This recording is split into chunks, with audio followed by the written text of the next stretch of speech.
Welcome to LBB.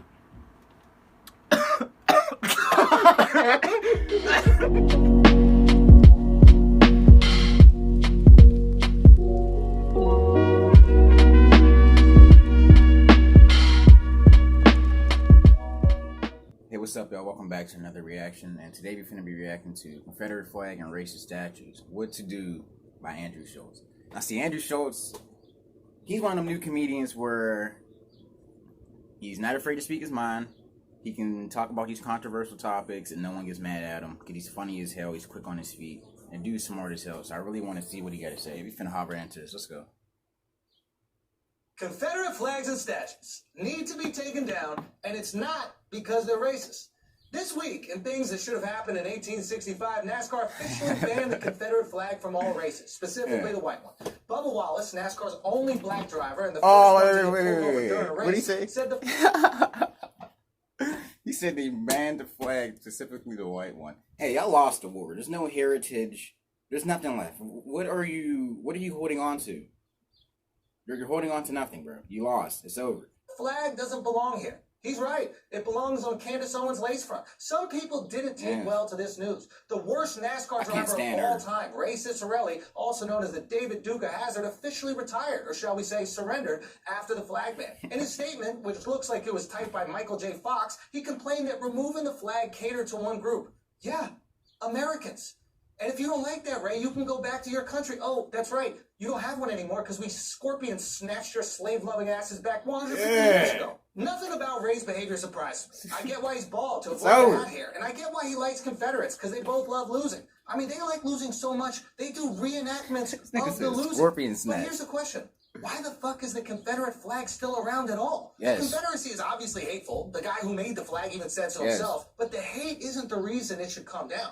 All the Confederate statues should come down because they're traitors. They tried to divide and conquer our country. Fuck them. Why are we honoring treason? These guys lost the war. Nathan Bedford Forrest, Confederate general and first Grand Wizard of the KKK, probably a coincidence, has stuff named after him everywhere. Forest high schools, Forest streets, Forest statues. That's why black people don't go camping. Forests haven't been welcoming to them.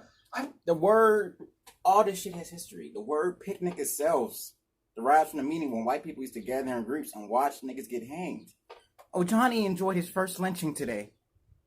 They would literally sit around with their food and their pops and their little Fanta sodas. Why do we have military bases named after these guys?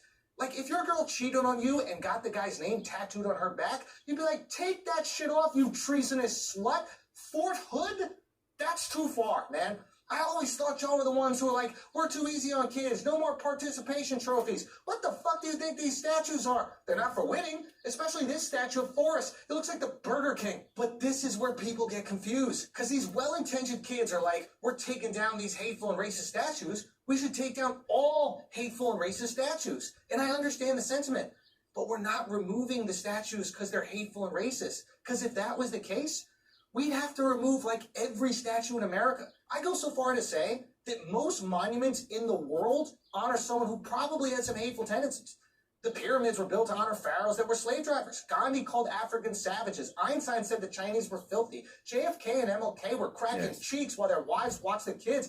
You gotta stop worshiping these political figures like they're gods. They're no better than any of us. They're people just like us. The government, they're capable of lying, cheating, stealing from us.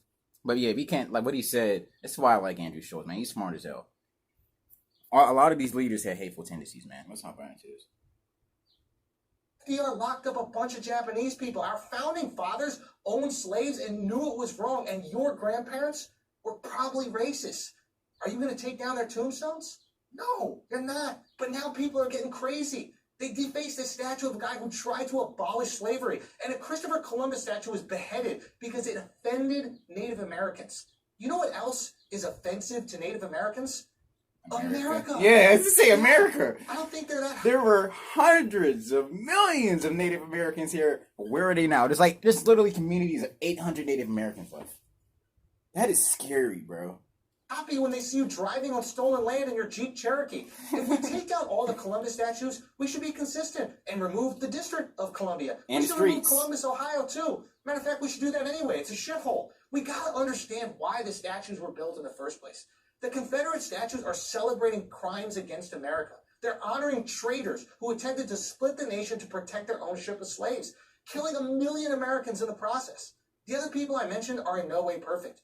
They're incredibly flawed, but their statues were not erected to celebrate their flaws, but rather to honor their contributions to society. Contributions we still admire to this day. That's why we got to keep that monument of George Washington's peace. It's easy to judge people in the past by our current moral standard. But if the standard is too high, no statue will ever exist. We're all hypocrites across the board. We want to take down the statues of people for their fucked up behavior, but yet we continue to support Nike and Apple. We all know sweatshops and slavery are wrong, but yet we're still wearing Jordans and maybe even watching this video on an iPhone made with cobalt mined by slaves. Yes. We like to condemn the evil system, but simultaneously, as long as you can't see, as long as you can't feel, just like the founding fathers, we're no better. Your iPhone should cost $10,000, but it doesn't because of exploitation. People are dying so you can watch porn on the toilet. We judge the people of the past, and the people in the future will judge us. Time turns everyone into a bigot, and you know what?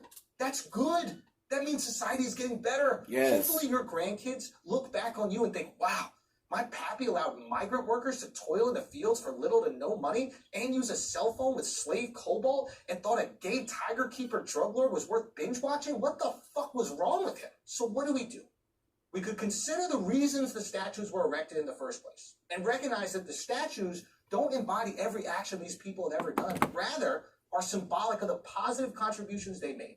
We could stop teaching that historical figures are gods and recognize that these people were incredibly flawed. Yes. And we could judge them within the morality of their time. Yes. We could offer the same empathy to the people all of the about past the perspective, as guys. we can only hope the people of the future will offer us.